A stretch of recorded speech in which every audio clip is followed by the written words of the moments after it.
online classes. It will be very fun and easy. So let's begin.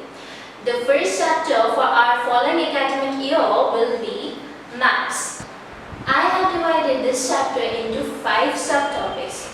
So the 5 subtopics are: the first one is history of maps, the second is scale, third will be directions, fourth will be symbols, and fifth will be colors. Well, for studying about something, we need to know what is the topic about. So here our topic is about maps. First we need to know the definition of maps. Well, let me give you the definition of maps. The maps is known as the diagrammatic representation of an area of land which shows its physical features like cities, roads, etc. Well, now I hope you know what is a map. So our first subtopic was history of maps, right? So let's begin with our first subtopics. What is history of maps? Before studying history of maps, let me ask you something. Do you all know what is history? Let me tell you. History is studying about past events. Past events as in events which happened in past of a particular thing or a particular human affair. Now, so let's begin. The first thing we need to know is, where does the word map derive from?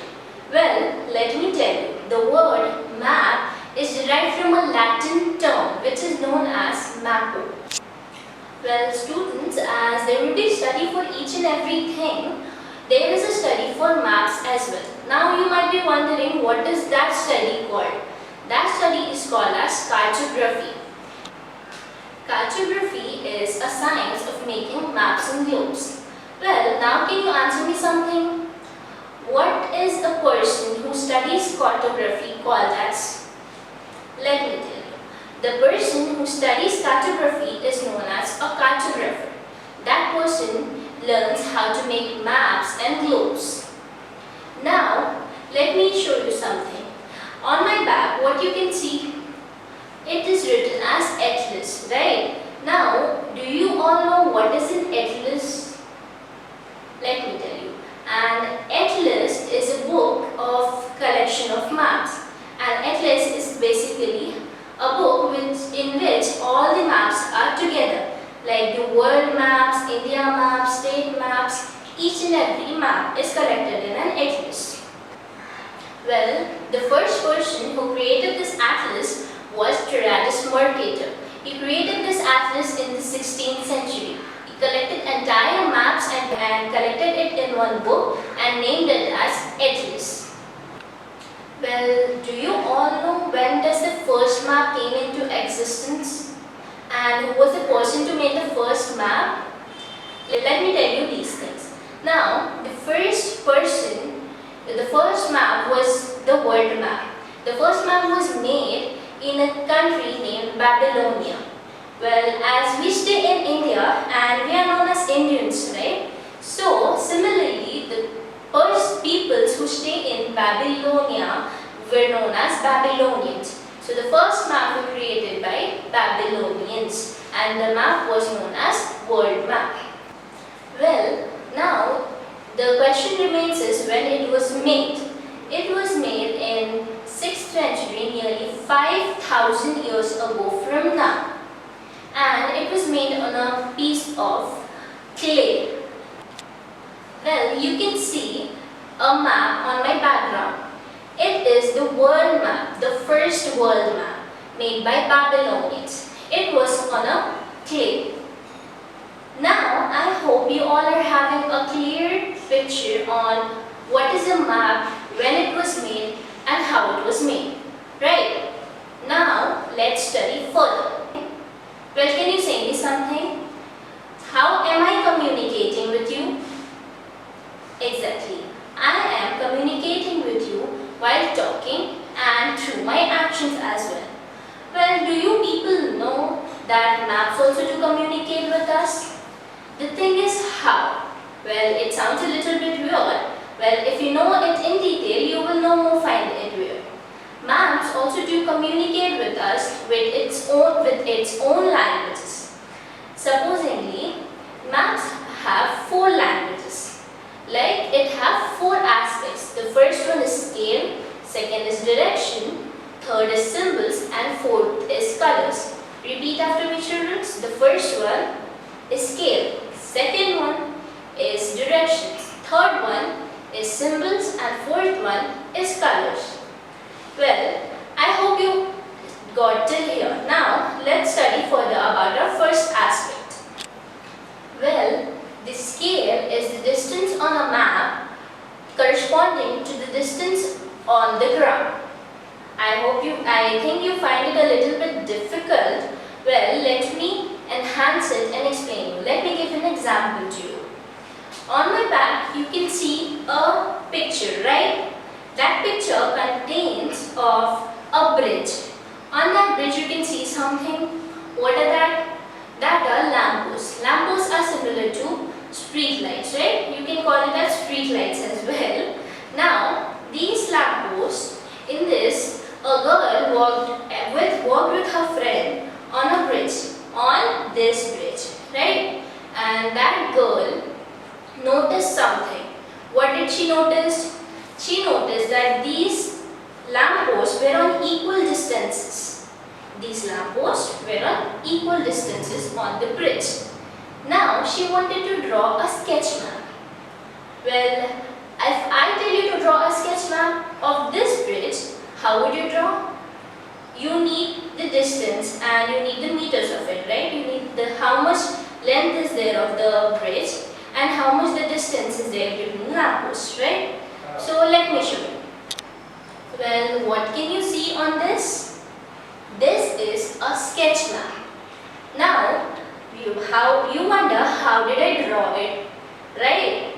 It is the sketch map of this bridge. How did I do means, I assume a distance. The distance, let me tell you the distance of the bridge. Now then after we will be talking about the sketch map. Well, now let me tell you the distances mentioned on this bridge. The distance between 2 lampposts is equal to 100 meters. There are 6 lampposts over here and the distance between each lamppost is 100 meters, right?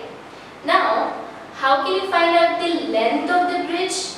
If we add on all the meters on the bridge, it will be 500 meters. If we add on all the lamppost distance, how much the length will be?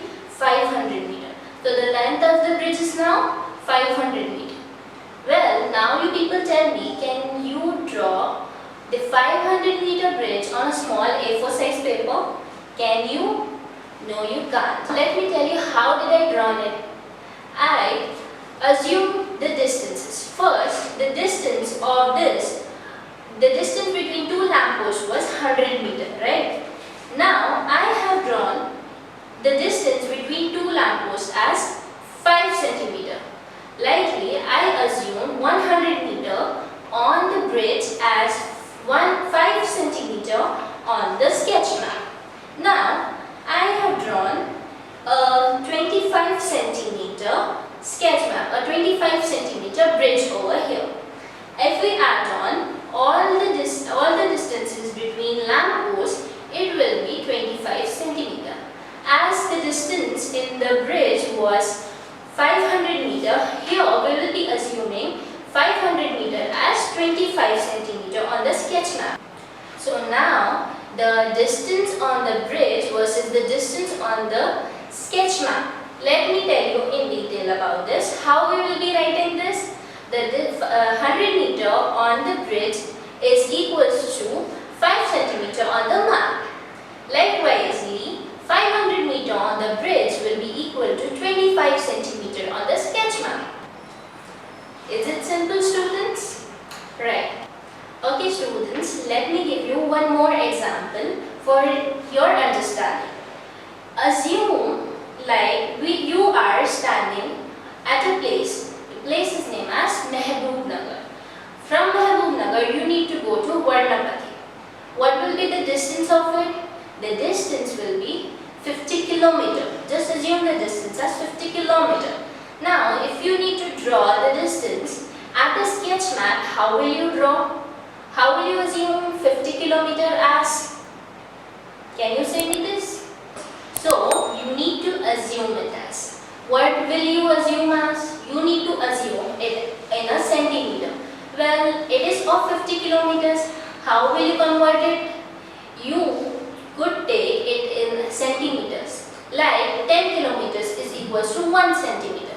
Now, how much will be 50 kilometer on a map? It will be 5 centimeter on a sketch map. Well, I think you are having a clear understanding about scale. Now let me give you a small activity. Just observe a building near you. A building of yours or might be of your neighbors or in your locality. Observe the building and notice the flags. The flags will be at equal distances, right? So just draw a sketch map of it. So in today's videos, we covered 2 topics out of 5. The 2 topics were, first one was history of maps and the second one was scale. Now I hope you got a clear understanding for today's video. Now in the next video we will be studying about 3 remaining topics, which are directions, symbols and colors. I hope you liked my video. Stay tuned for next videos. Thank you.